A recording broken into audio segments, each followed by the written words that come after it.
సరే పెద్ద మనిషి వయసు వచ్చేసి 55 నుంచి 60 మధ్యలో, కానీ ఒప్పుకోదు, నాకు 55 అంటుంది. సరే అబ్బా 55 ఉందాం.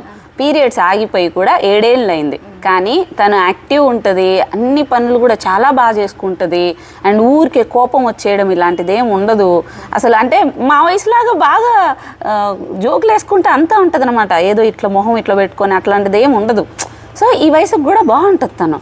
కానీ ఇది ఉందే, మనోహర్ ఫోన్ వస్తే అరుస్తుంది, కోపం వచ్చేస్తుంది, పిల్లల మీద కొడుతూనే ఉంటుంది. ఆ శిశి వచ్చి కంప్లైంట్ చేస్తూనే ఉంటుంది, చూడు కొడుతుంది హనీని, పట్టుకో కొట్టు నువ్వు తిరిగి అంటది. అన్నింటికి నువ్వు ఆగు, చెప్తాగు. సో ఇక్కడ ఏంటివే విన్నవే ఒక్క నిమిషం.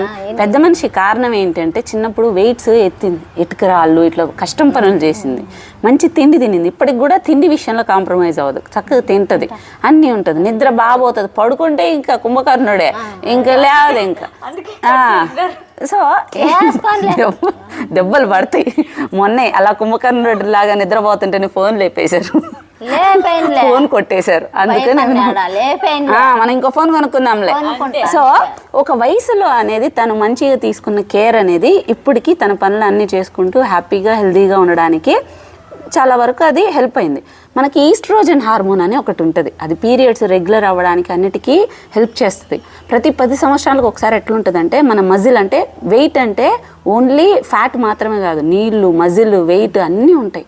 సో మజిల్ అనేది ఎక్కువ వెళ్ళిపోవడానికి ఛాన్సెస్ ఉంటాయి ప్రతి 10 సంవత్సరాలకు ఒకసారి. కానీ ఆ హార్మోన్ ఏం చేస్తుందంటే నేను ఉన్నాను ఇంకా కొంచెం మజిల్ నుంచు మరి ఫ్యాట్ని ఎక్కువ పెంచకని హెల్ప్ చేస్తుంది. ఈ ఊరికే కోపం చిరాకు అలాంటివన్నీ కూడా రాకుండా హెల్ప్ చేస్తుంది, అంత యాక్టివ్ ఉండడానికి అన్నిటికీ హెల్ప్ చేస్తుంది. ఎప్పుడైతే 45 ఏళ్ళు, ఇప్పుడైతే 35 ఏళ్ళకే ప్రాబ్లం అవుతుంది.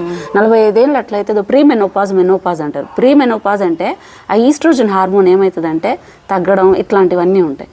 నీ టైంకి వచ్చేసరికి అది ఆగిపోతుంది సడన్గా, ఒక మెనోపాజ్ అంటారు దాన్ని, పీరియడ్ ఆగిపోతుంది. ఆ టైంలో ఒళ్ళంతా వేడిగా ఉండడం, కోపం ఎక్కువ, నిద్ర సరిగా రాకపోవడం, చిన్నదానికి ఇంత తింటున్నా కూడా మెటబాలిజం స్లో ఉండడం వల్ల, శరీర పనితీరే స్లోగా ఉండడం వల్ల వెయిట్ ఇంత పెరిగిపోతారు. ఇట్లాంటివన్నీ ఉంటాయి అన్నమాట. కానీ డైజెషన్ తగ్గడం ఇట్లాంటివన్నీ. సో అందుకే ఒక ఏజ్లో ఉన్నప్పుడే ముఖ్యంగా 35 ఏళ్ళప్పటి నుంచే కొంచెం కాల్షియం ఎక్కువ ఉన్న ఫుడ్ తీసుకోవడం, కాఫీలు ఇట్లాంటివి తగ్గించడం, ఫుడ్లో ప్రోటీన్ ఫైబర్ ఇట్లాంటి వెజిటేబుల్స్ ఇట్లాంటివి ఎక్కువ యాడ్ చేసుకోవడం, చిన్న ఎక్సర్సైజ్ లాంటివి చేస్తే నీ వయసు వచ్చేసరికి ప్రశాంతంగా ఉంటుంది. ఆస్తి అంటే ఏంటి, అదే చెప్తున్నా, నువ్వు ఆ రోజు చేసావు కాబట్టి నువ్వు ఈరోజు బాగున్నావు. ఒకే దగ్గర కూర్చున్న తర్వాత ఒక వయసు వచ్చాక శరీరం తట్టుకోలేకపోతుంది. ఇప్పుడు అవే కేసెస్